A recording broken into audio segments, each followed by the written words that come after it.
I just never thought of us as being special. It was just something you did. That's about the size of it. It never occurred to me that we were anything special. And my name is Larry Lynch. I'm a veteran of World War II. I was a prisoner of war in Stalag Luft 1 from January 1944 to May 1945.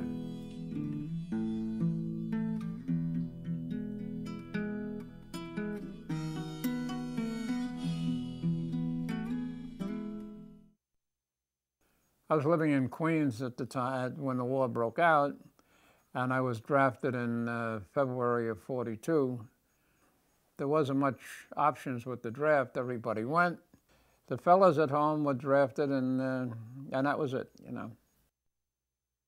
I was a navigator with the 91st Bomb Group, the 8th Air Force, flying out of England. We went over on the Queen Mary, and I landed in England on November 21st, 1943, which happens to be my birthday. We knew what we were getting into. There's no question of that, because you were always the eternal optimist, but you certainly knew that you were going into combat, because that's why you were there. The 91st was one of the oldest bomb groups. You know, it had its reputation and also had, you know, its amount of casualties. So, yeah, we knew what was going on. Our group was assigned to Oschersleben, which was a assembly plant for German fighters. And the Germans responded with a lot of fighter planes and fairly heavy flak along the way. We were also taking heavy fighter action. On one of the early passes, the engineer, who was a top turret gunner, was killed. One bullet came through the plexiglass and hit him at the base of the skull. And from that point on, I went into the top turret and operated the top turret for the rest of the time.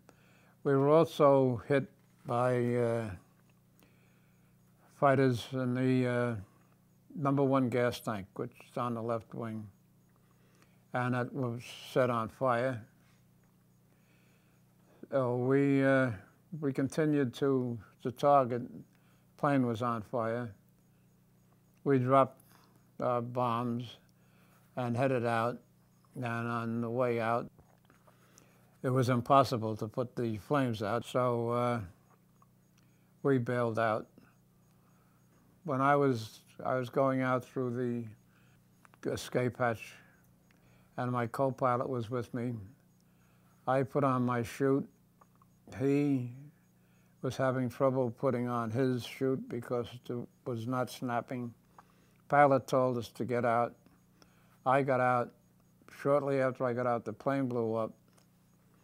It blew the bombardier and the pilot out through the nose of the plane, and it killed the co-pilot because he did not get out.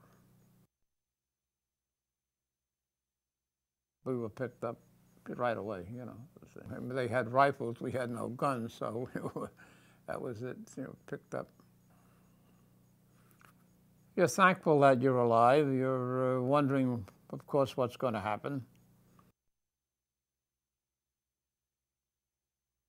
They marched us through the streets to this interrogation center, and since Frankfurt had been bombed quite often, we were pelted with all kinds of garbage and debris by the local citizenry, who were not too happy to see us, which is understandable, I guess. We wound up in Stalag 1. Every day they would wake you up. I believe it was 7:30 or 7, I forget. Everybody had to fall out. And they would count you every day and back into the barracks. And then that was it. You did whatever you could do, which was generally walk around the perimeter of the camp. At night, they would shut you in as soon as it got dark. And that was what went on every day. Every day you fell out, they counted you. That basically was the routine. So it was pretty boring. The thing that always kind of fascinated me about it was that I don't remember one fight. I know there was never one fight in my room, and I don't remember any in a barracks, which, I thought showed a certain amount of camaraderie, and it helped. Basically, you just told yourself that you're going to get out of here. Everything is going to be fine, that was the attitude, and it had to be that way, There was a German officer by the name of von Beck, but when the new chaplain, when he was assigned to the camp, von Beck came into the compound with a bottle of red wine and a loaf of bread, white bread, which in the Catholic religion symbolizes the host and the blood, which I thought was kind of interesting.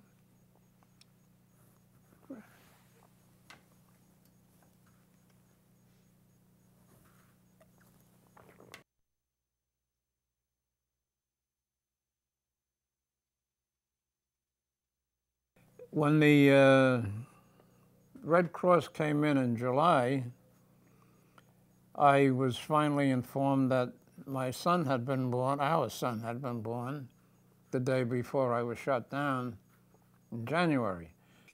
It was nice to know. Nice to know, it's an understatement. It was great to know. So that was that's a big morale boost. There's no question about it. It really made me feel great. Everybody, I guess, tried to dig a tunnel. Every barracks, anyway. And what the Germans would do, they apparently had some seismographs around the perimeter, and they'd let you get just so far, and then they would come into the barracks that had the tunnel and flood the tunnel. Meantime, they'd turn everybody out, and you would stand out in the cold or whatever until they decided to let you back. The Russians liberated the camp. They came in, and that was it. And got home, and it was like, hello, you're coming home from work, The family was fine. Everybody else, it was just, well, so what? They're back, this war's over. I guess the attitude was, well, that's what they want to do. Now they've done it, and, and hooray, we're glad you're back. So people were nice, but it wasn't really any big celebration, When you experience anything like that, you unless you're numb, you have to have a different change, a different outlook on life, and it made people more important. The people around you become extremely important, at least they did to me.